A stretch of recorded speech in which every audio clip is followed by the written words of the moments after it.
아니 근데 이게 내 차라서 그런 게 아니라 이 차가 진짜 너무 이쁜 것 같아. 이게 은색 바디여서 조금 밋밋할 수 있는 거를 이 검정색 무광 휠로 도색을 해가지고 이게 약간 신의 한 수가 아닌가? 아닌가?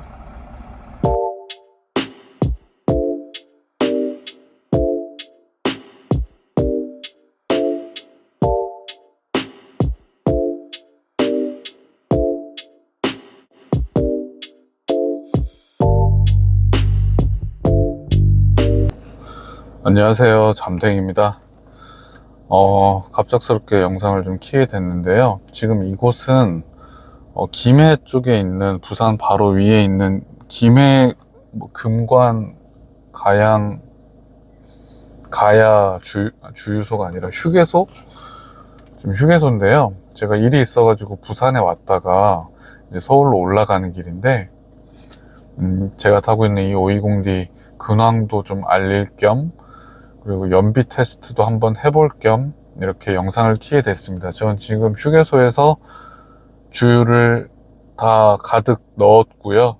지금 잘 안 보이시겠지만 이 차의 지금 복합 연비는 지금 13.4kg라고 나와 있어요.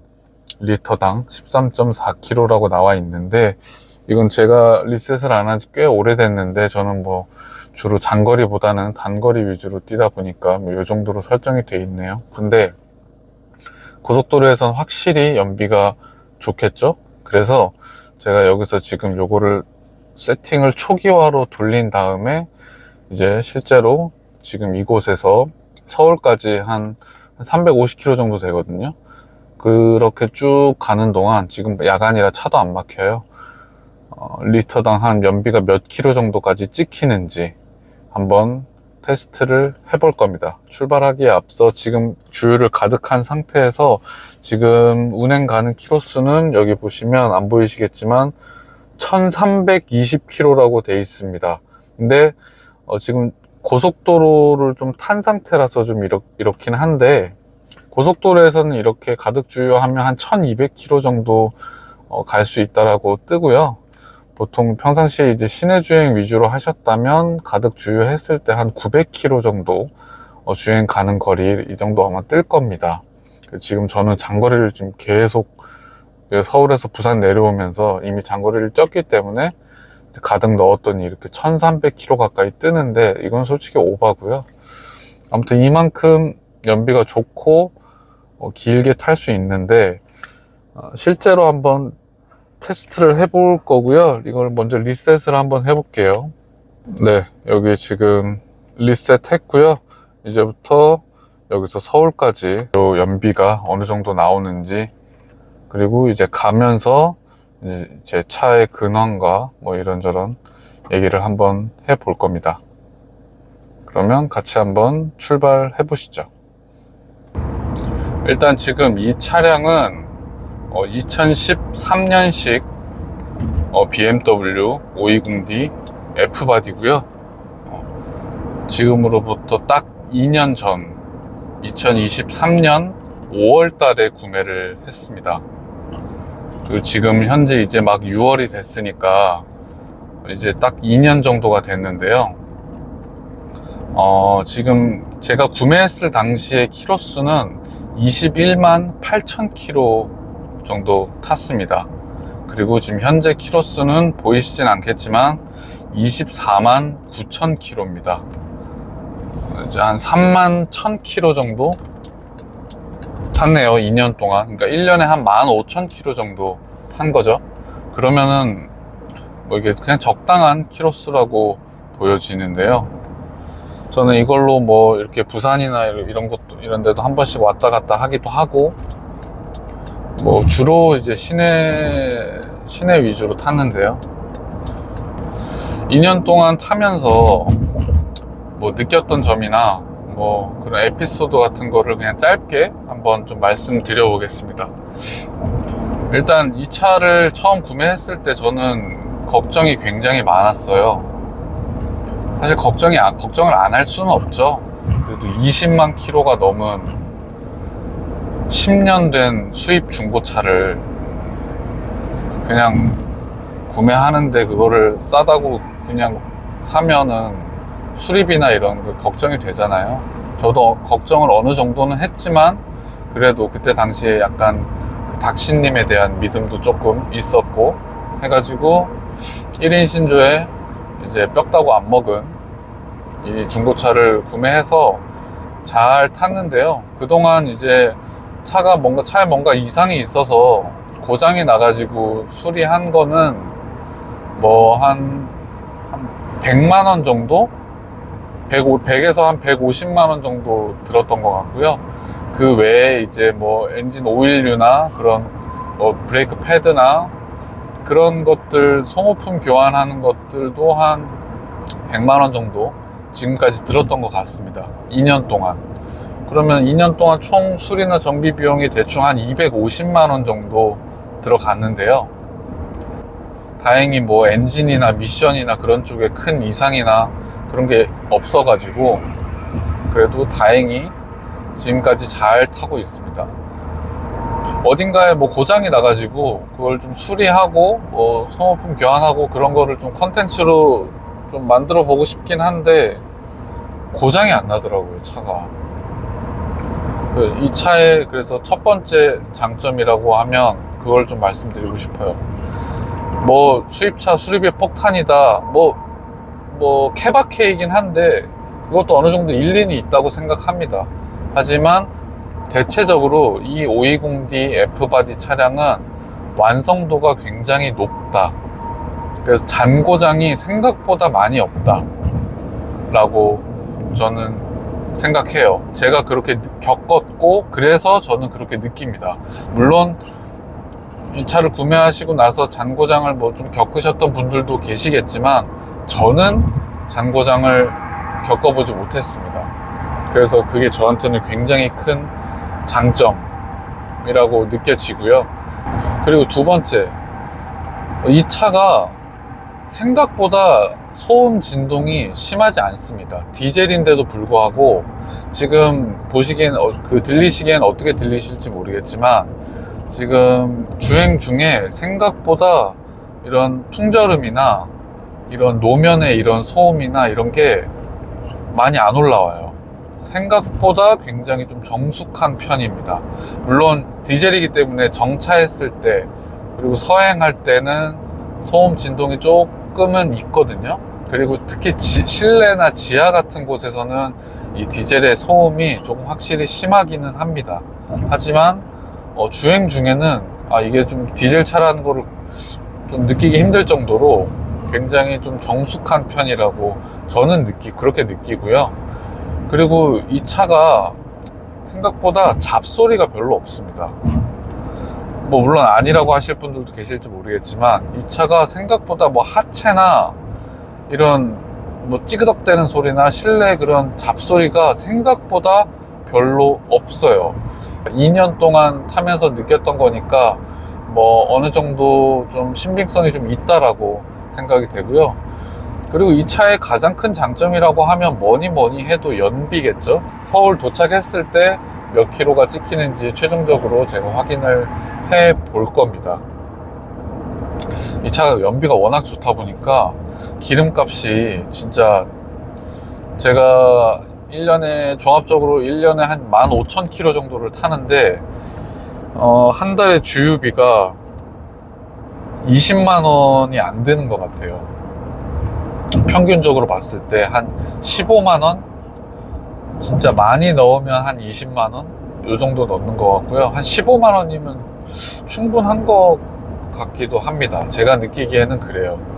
이 차의 보험료 같은 경우에는 제가 이제 나이가 지금 40인데 2년 전에 처음 이 차를 구매했을 당시에는 이제 제가 그러니까 면허를 딴 지는 굉장히 좀 오래됐지만 제 명의로 차를 갖고 있었던 적이 거의 없기 때문에 조금 보험료가 많이 나오지 않을까 걱정을 하기는 했어요. 운전 경력은 길지만 제가 처음에 이 차를 구매했을 때 보험료는 160만 원 정도가 나왔습니다. 그리고 1년 뒤에 갱신을 한번 했잖아요. 갱신을 했을 때는 110만 원 정도가 나왔고요. 그리고 요번에 또 다시 이제 갱신을 했는데 한 90만 원 정도가 나오더라고요. 그러니까 보험료는 이제 갈수록 주니까 이제 사고가 안 나면, 제가 이제 사고가 없다 보니까 보험료는 이렇게 계속해서 주는 거고, 자동차세 같은 경우에도 이제 이게 2000cc 차량이다 보니까 더군다나 이제 10년이 됐기 때문에 거의 한 절반가량, 한 50% 정도 이렇게 할인을 받거든요. 그래서 자동차세도 얼마 안 합니다. 그래서 이거를 유지하는데 그런 유지비가 생각보다 많이 들지 않아요.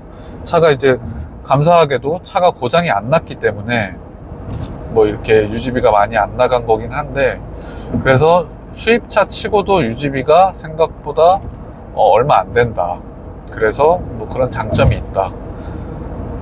그리고 이 차는 뭐 운전하는 재미가 확실히 있다라고 하던데, 저는 솔직히 운전을 조금 쏘는 타입이 아니어서 뭐 그런 거를 뭐 크게 체감을 하지는 못하지만, 그래도 약간의 이 ZF 8단 미션과 좀 이렇게 맞물려 가지고 차가 좀 잘 나간다, 확실히 좀 경쾌하다, 그리고 좀 즉각 반응하는 느낌이 든다, 그런 거는 좀 확실히 있긴 한 것 같아요. 이게 솔직히 이게 지금 10년이 지난, 이제 11년 된, 이제 12년 됐네요. 이제 12년 된 중고차이기 때문에 이게 아무리 수입차라고 해도 이게 뭐 어디 가서 뭐 먹어주거나 그런 건 아니지만, 그리고 실내도 보시다시피 뭐 이렇게 막 뭐 화려한 뭐 그런 거 없고요. 그냥 헤드업 디스플레이는 지금 안 보이시겠지만 헤드업 디스플레이는 달려 있지만, 이 차는 스마트 크루즈도 안 되고, 그리고 뭐랄까 통풍 시트도 없고요. 하다못해 이 핸들 열선도 없습니다. 그냥 엉뜨 정도만, 이제 열선 시트 정도만 있는데, 이 정도만 해도 저는 근데 괜찮더라고요. 생각보다 뭐 크게 불편하지 않고, 통풍 시트 뭐 이런 거 있으면 좋지만, 스마트 크루즈 되면 당연히 좋지만 뭐 크게 불편하진 않고요. 그리고 저는 안 보이시겠지만 이 헤드업 디스플레이가, 저는 헤드업 디스플레이가 뭐 필요 있나 굳이, 뭐 그런 생각을 했는데, 이 헤드업 디스플레이가 있는 차를 타다가 없는 차를 한 번씩 타다 보면 조금 불편해요. 이 계기판 쪽을 자꾸 이렇게 좀 시선이 가야 되다 보니까, 헤드업 디스플레이가 있으면 아무래도 조금 그냥 앞에만 전방을 주시하면서 속도나 그런 거를 체크가 바로바로 되는데, 뭐 계기판 쳐다보는 거 솔직히 뭐 어렵진 않죠. 뭐 대단한 뭐 큰 문제가 있는 것도 아니니까. 그렇긴 한데, 그래도 헤드업 디스플레이가 있는 게 생각보다 좀 편하긴 하더라. 그리고 하이패스 같은 경우에는 제가 이렇게 그냥 싸제로 설치해서 달았고요. 이거 뭐 건전지로 하는 것도 아니고 태양열로 하는 건데, 생각보다 되게 편하고 뭐 따로 충전을 해본 적은 없습니다. 단점도 있습니다. 이 차의 단점은, 여기 보시면 컵홀더가 시속 110km 구간입니다. 컵홀더가 조금 작아요. 좀 좁아요. 그래가지고 이게 조금, 지금 제가 지금 아마 안 보이시겠지만 여기 이렇게 이런 거를 따로 제가 설치를 해가지고, 이게 컵홀더, 이게 쓰레기통 겸 재떨이 겸 쓰레기통 겸, 그리고 이제 컵홀더 이렇게 배치를 해가지고 쓰고 있고요. 이렇게 하니까 뭐 크게 불편한 건 없는 것 같습니다. 이게 제가 지금 터널을 지날 때마다, 이게 터널에서는 아무래도 좀 소음이 조금 크잖아요. 그런데도 그런 거 감안하고서라도 생각보다 이 차가 조금 정숙하고 좀 조용한 편이다 라고 저는 확실히 좀 느끼고요. 고속도로에서도 저는 솔직히 속도를 많이 내는 편은 아니에요. 이제 사실 그게 정상이지만, 뭐 이렇게 좀 야간에나 이럴 때 좀 한산하거나 그럴 때는 좀 밟을 법한데, 시속 110km 구간입니다. 이렇게 지금 110km 구간에서도 저는 웬만하면 120km씩 뭐 이렇게 잘 안 밟습니다. 그냥 한 100km, 그냥 100km 구간에서는 그냥 100km 정도, 110km 구간에서는 한 110km 정도 그냥 밟으면서 가요. 지금도 지금 한 100km에서 110km 정도 사이로 그냥 왔다 갔다 하면서 그냥 가는 중이거든요. 그런데도 지금 연비가 굉장히 잘 높게 찍히고 있네요. 지금 제가 이 차를 구매한 지 2년이 지났는데 이제 막 정말 심각한 고장이 나면 좀 생각을 해보겠지만 웬만한 그런 사소한 고장 같은 거 좀 수리할 부분이 생기면 웬만하면 그냥 수리하면서 탈 것 같아요. 애프터마켓 제품 최대한 활용하면서. 제가 처음 이 차를 샀을 때 이렇게 리스크가 그래도 나름 큰 10년 넘고 20만 킬로 넘은 중고차를 구매하면서 제가 마음속에 그냥 목표로 잡았던 게 뭐 수리비 폭탄 이런 거 없이 한 3년 정도만 타더라도 연비가 워낙 좋고 하니까 이 유류비로 이런 걸 다 세이브 하면서 한 3년 정도만 타더라도 뽕은 다 뽑겠다, 그렇게 생각을 했거든요. 근데 지금 벌써 2년이 넘었습니다. 그래서 제 마음 같아서는 조금 욕심이 생긴다면 이 차를 저는 한 5년 이상 타고 싶어요. 그러니까 솔직히 저만 질리지 않으면 이 차를, 차가 고장이 안 나면 계속 타고 싶습니다. 일단 현재까지 저는 이 차가 질리지 않아요. 너무 만족스럽고 연비 좋죠. 그리고 차 잘 나가죠. 그리고 뭐 정숙하죠. 저의 성향과 이 차가 생각보다 너무 잘 맞습니다. 시속 110km 구간입니다. 이 차를 가능하면 좀 오래오래 타고 싶고요. 그리고 지금 25만 킬로가 가까워져서 얼마 전에 사실 DPF 경고등이 떴어요. 엔진 경고등이 떠가지고 제가 고민을 잠깐 했는데 DPF 클리닝을 할까 말까, 흡기 클리닝 이런 거를 좀 할까 말까 고민을 좀 하다가 클리닝을 안 했습니다. 안 하고, 그러니까 DPF가 이상이 있건 아니면 없건 상관없이 한 25만 킬로 정도 되면 이 자체적으로 이 DPF의 수명이 다 됐다 해가지고 경고등이 뜬다라고 하더라고요. 이 BMW에서 처음에 그렇게 만들 때 그렇게 했다라고 저는 알고 있거든요. 25만 킬로가 좀 되기 좀 전에 24만 몇천 대인가 경고등이 떴어요. DPF 경고등이. 그래가지고 지금 이게 이상이 있는 거일 수도 있고 아닐 수도 있는데, 제가 한번 테스트를 해보려고 클리닝을 하지 않고 그냥 경고등만 지웠습니다. 센터 말고 저기 그냥 일반 카센터 가가지고 이거 진단기 물려가지고 경고등만 껐고요. 그렇게 해서 지금 뭐 이상이 있으면, DPF 진짜로 이상이 있으면 경고등이 다시 뜨겠죠. 근데 아직 현재까지는 DPF 경고등이 뜨지 않고 있어요. 웬만하면 DPF 클리닝이나 흡기 클리닝을 안 할 거고요. 하면 좋다고 하던데 저는 일단은 그냥 좀 타보려고 합니다. 차에 저는 웬만하면 돈을 좀 많이 좀 들이지 말자라고 하는 주의라서, 물론 이제 경고등이 뜨고 이게 좀 이상이 있고 하면은 수리를 해야죠. 이게 급한 것부터 하나씩 정비하고 수리하고 그걸 하는데, 고장이 안 나다 보니까 수리할 일이 없더라고요.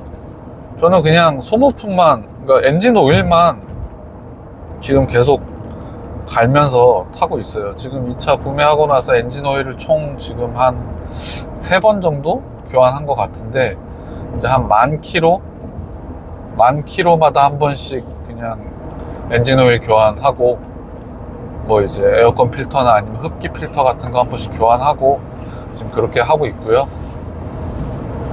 뭐 브레이크 패드 한번 갈았고.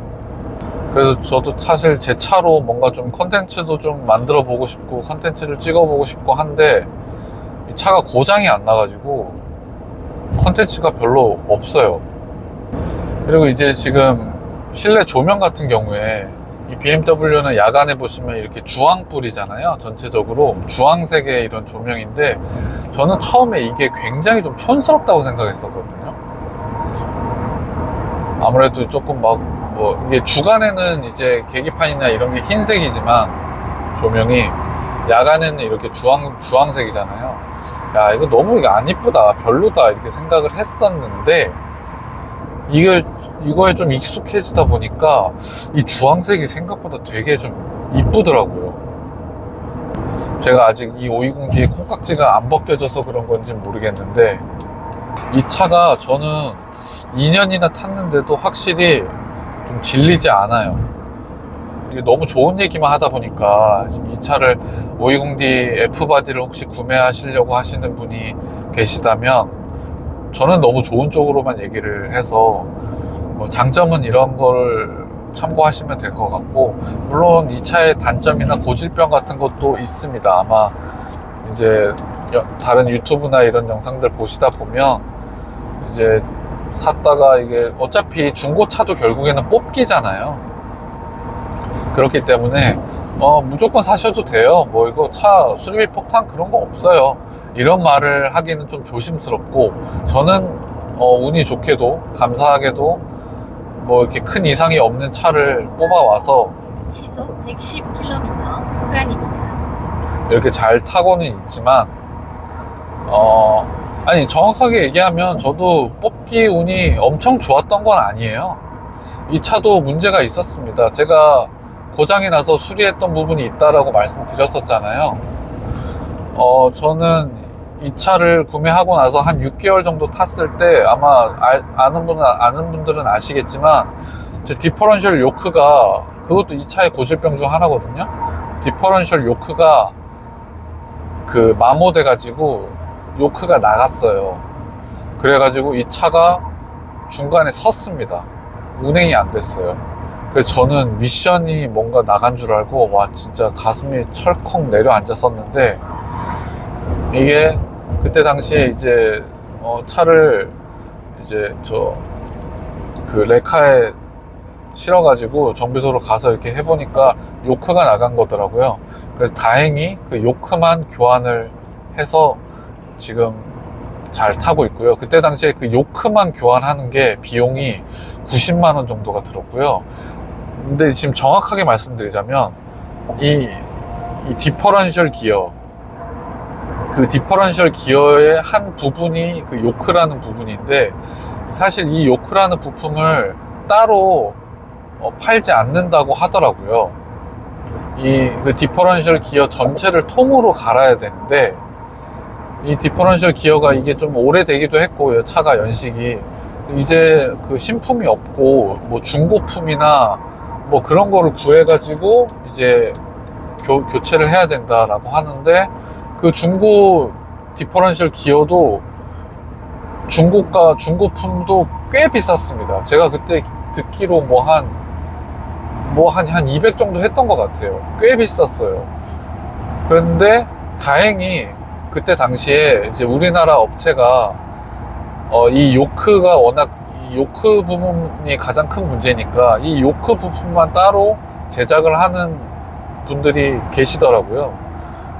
그래서 그 회사에서 이제 그 요크 부품을 구해가지고 이제 교체를 했는데, 근데 제가 얼핏 듣기로 최근에는 또 이제 뭐 그 회사가 없어진 건지 뭔지 모르겠지만 그 디퍼런셜 기어의 그 요크 부분만 따로 안 판다고 하더라고요.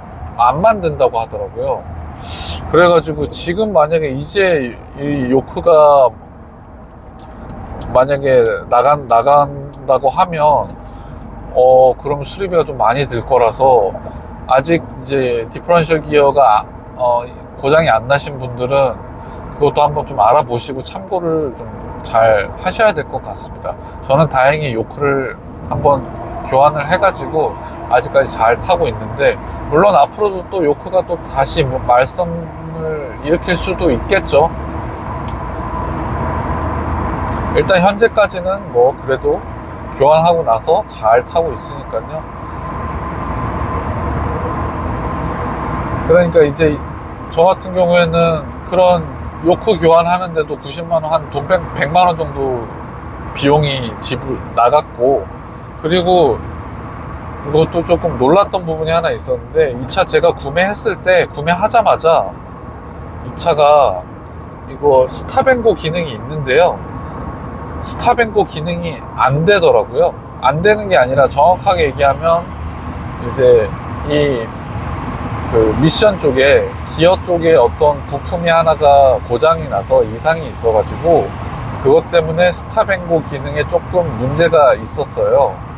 근데 다행히 저는 스탑앤고 기능을 평상시에도 쓰지 않습니다. 저는 이 차를 사고 스탑앤고 기능을 써본 적이 한 번도 없어요. 저는 항상 시동을 걸면 스탑앤고 기능을 끄고 다닙니다.